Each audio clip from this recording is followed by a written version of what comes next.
Hi everyone, welcome to the biology concept. आज के इस वीडियो में हम 30 एमसीक्यूज़ कवर करेंगे जो कि chapter body fluid and circulation से लिया गया है और ये क्वेश्चंस काफ़ी ट्रिकी हैं। ठीक है, तो क्वेश्चन नंबर 1 क्या है? The most abundant plasma protein in human blood is. सबसे ज़्यादा प्लाज्मा प्रोटीन ह्यूमन ब्लड में कौन सा है?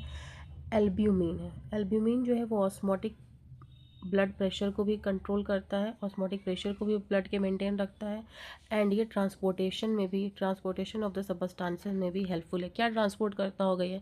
Like waste, gases and oxygen. Okay, now moving to the next question. Question number 2, which of the following cell is a granulocytes. तो a granulocytes ऐसे WBC होते हैं जिनके साइटोप्लाज्म में ग्रेन्यूल्स नहीं होता। ठीक है, ग्रेन्यूल नहीं होता और ये एक तरीके का WBC होता है। तो इसका करेक्ट आंसर क्या होगा? Question number 3, which RBC is known as the soldier of the body due to phagocytosis. देखिए, फैगोसाइटोसिस एक ऐसी प्रोसेस होती है जिसमें कुछ सेल्स जो है, अगर कोई बैक्टीरिया या फिर कोई आउटसाइडिंग चीज़ हमारे बॉडी में आती है तो वो उससे ख़त्म कर देते हैं, डाइजेस्ट कर देते हैं या फिर कहीं ईट कर लेते हैं। तो इस तरह के सेल्स को कहते हैं हम lymphocyte.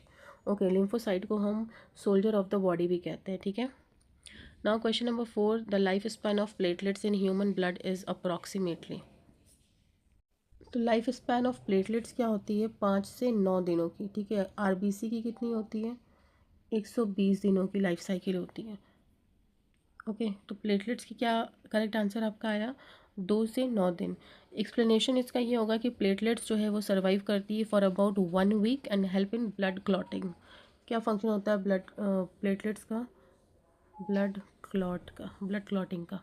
Okay, now next question, the blood clotting factor prothrombin is converted into thrombin. ठीक है, ये इसका इनएक्टिव फॉर्म होता है। ठीक है, थ्रोम्बिन का इनएक्टिव फॉर्म होता है प्रोथ्रोम्बिन एंड थ्रोम्बिन जो है जब क्लॉटिंग होती है तो प्रोथ्रोम्बिन से बनता है थ्रोम्बिन और थ्रोम्बिन कन्वर्ट करता है फिब्रिनोजन को फिब्रिन में। ओके, फिर फिब्रिन जो है ब्लड क्लॉट बना देता है। क्वेश्चन नंबर 6 क्या है आपका? Which plasma protein is absent in lymph. Lymph के अंदर क्या एब्सेंट होता है? ठीक है, यहाँ पे एब्सेंट की बात कर रहे हैं। तो प्लाज्मा प्रोटीन में फिब्रिनोजन एब्सेंट होता है। लिम्फ कंसिस्टली मेनली लेस प्रोटीन के अंदर होता है। तो करेक्ट आंसर तो पहले इसका फिब्रिनोजन हो जाएगा और लिम्फ के अंदर जो है फिब्रिनोजन नहीं होता है। लेस प्रोटीन इनमें होता है and which is important for clotting. Okay, now next question number 7, which of the following contains both antibodies in their plasma. तो इसका करेक्ट आंसर क्या होगा? ये क्वेश्चन जो है आपको घुमा के ये भी आ सकता है कि यूनिवर्सल डोनर कौन सा ब्लड है। तो डोनर भी O है और ऐसा ब्लड जिसके प्लाज्मा में दोनों एंटीबॉडीज़ प्रेजेंट हो तो वो भी ब्लड ग्रुप O ही होता है। O ब्लड ग्रुप के पास दोनों एंटीबॉडीज़ होती हैं। ठीक है, और blood group O universal donor कहलाता है। Now question number 8, RH incompatibility during pregnancy में कॉज इराइथ्रोब्लास्टोसिस फेटलिस कॉज करती है। इसकी वजह से क्या होता है कि अगर ब्लड ग्रुप मदर का RH पॉजिटिव है और बेबी का RH निगेटिव हो गया, ओके, तो ये कंडीशन बनती है जिसे हम कहते हैं इराइथ्रोब्लास्टोसिस फेटलिस। ठीक है, इसी को हम RH इनकम्पैटिबिलिटी के नाम से जानते हैं। RH इनकम्पैटिबिलिटी पे भी मैंने अपने चैनल पे एक अच्छे से एक्सप्लेन करके वीडियो अपलोड कर रखा है, आप उसको देख सकते हो। उसको देखने के बाद आपको RH इनकम्पैटिबिलिटी एंड इराइथ्रोब्लास्टोसिस फेटलिस ये अच्छे से कंडीशन समझ में आ जाएगी। Now question number 9, which chamber of the heart receives deoxygenated blood from the body। So question का मीनिंग क्या निकल रहा है यहाँ पे कि हार्ट का कौन सा चैम्बर जो है वो डीऑक्सीजनेटेड ब्लड को लेता है फ्रॉम द बॉडी। ठीक है, ये आपकी बॉडी है। अब हार्ट का कौन सा चैम्बर जो है वो आपकी बॉडी से डीऑक्सीजनेटेड ब्लड को लेगा। डीऑक्सीजनेटेड ब्लड की बात यहाँ पे हो रही है। ओके, तो आपका करेक्ट आंसर क्या होगा? Right atrium, that is B। Right atrium जो है वो ब्लड लेता है from the body, deoxygenated blood लेता है through superior and inferior vena cava. ठीक है, through superior and inferior vena cava. Now question number 10, which valve prevents backflow of the blood into right atrium. ठीक है, right atrium की बात कर रहा है, तो इसका करेक्ट आंसर क्या होगा? Tricuspid valve. ठीक है, ये कहाँ लोकेटेड होती है? Between right atrium and right ventricle के बीच में प्रेजेंट होती है, और ये बैकफ्लो नहीं होने देती। Okay, now question number 11, the S A node is located in. तो एस ए नोड जो होती है वो राइट एट्रियम में लोकेटेड होती है। ओके, नाउ क्वेश्चन नंबर 12 क्या कह रहा है आपका?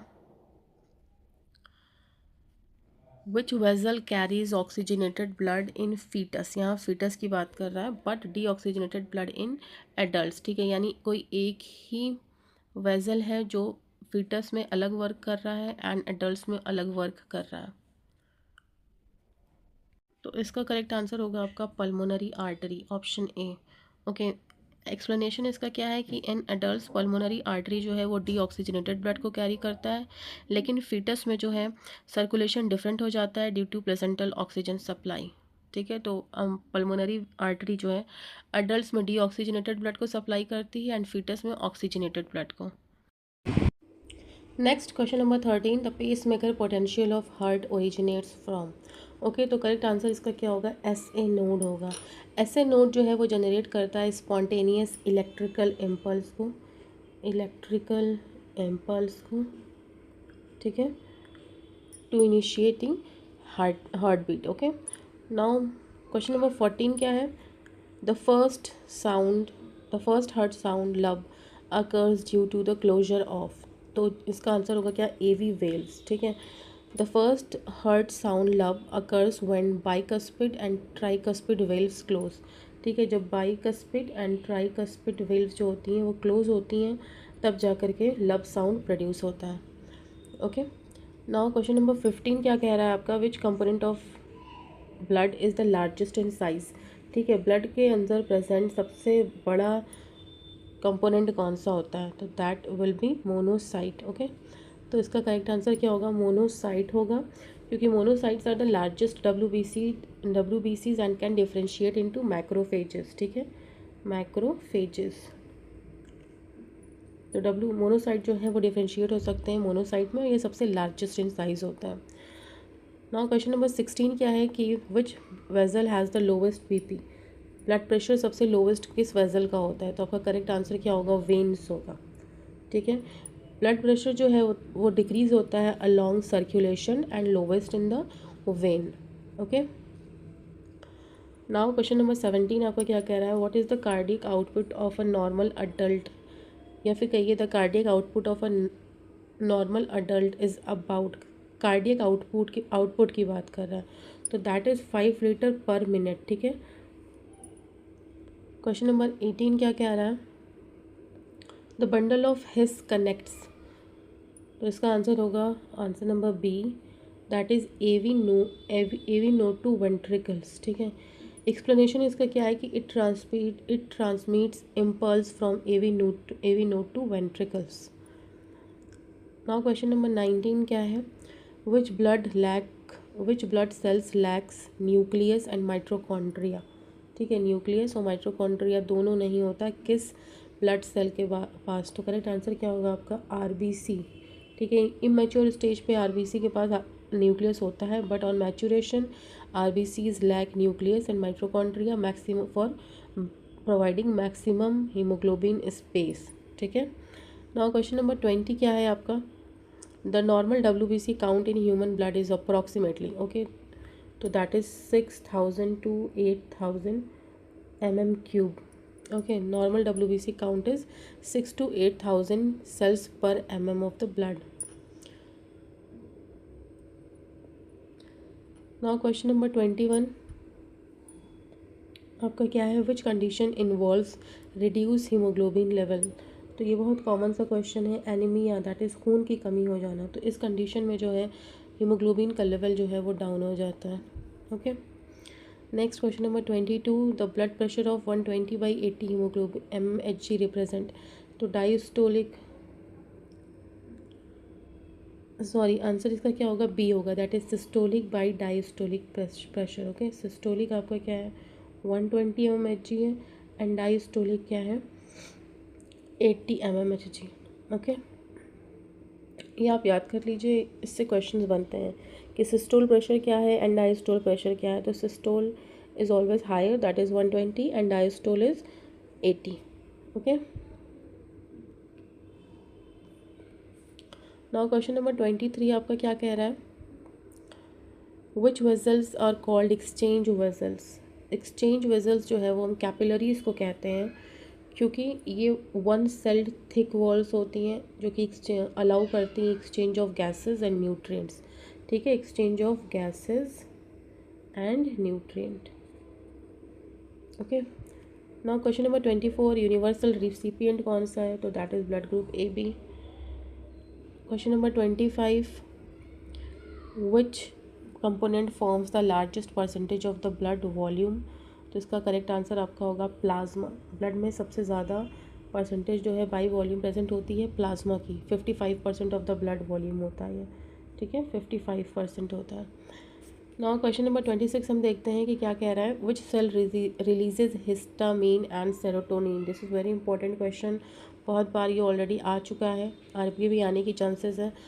तो हिस्टामीन एंड सेरोटोनिन को सिक्रीट करता है बेसोफिल सेल। ठीक है, basophil cell during allergic reaction. जब हमें हमारी बॉडी में एलर्जिक रिएक्शंस होते हैं, एलर्जिक रिएक्शंस होते हैं ना, तब जा कर के हिस्टामीन जो है सिक्रीट होता है, और इसको सिक्रीट करने वाले सेल्स को क्या कहते हैं, बेसोफिल कहते हैं।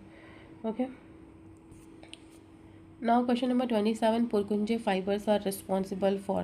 तो इसका करेक्ट आंसर होगा conducting impulses in the ventricle. Okay, question number 28 आपका क्या कह रहा है, which artery supplies blood to the heart muscles. कौन सी आर्टरी जो है ब्लड सप्लाई करती है हार्ट की मसल्स को। तो आपका करेक्ट आंसर होगा कोरोनरी आर्टरी। कोरोनरी आर्टरीज जो है वो सप्लाई करती हैं oxygenated blood to the myocardium. ठीक है, oxygenated blood to the myocardium of the heart.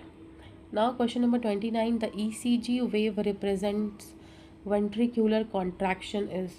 देखिए, इस पे क्वेश्चन मैंने ECG को भी अच्छे से एक्सप्लेन कर रखा है अपने वीडियो पे, अपने मतलब यूट्यूब चैनल पे, आप वहाँ देख सकते हो। ECG से रिलेटेड वीडियो बहुत अच्छे से PQRS कॉम्प्लेक्स, ये एंटी वेव, ये सारी चीज़ें उसमें अच्छे से एक्सप्लेन कर रखी है। तो QRX कॉम्प्लेक्स जो है वो रिप्रेजेंट करता है वेंट्रिकुलर डीपोलराइजेशन को। तो वेंट्रिकुलर कॉन्ट्रैक्शन को QRX कॉम्प्लेक्स शो करता है, लीडिंग टू द कॉन्ट्रैक्शन। ठीक है, तो QRX complex represents the ventricular depolarization leading to the contraction. Now question number 30 क्या कह रहा है आपका, which statement about lymph is correct. तो लिम्फ जो है वो इंटरस्टिशियल टिश्यू होता है।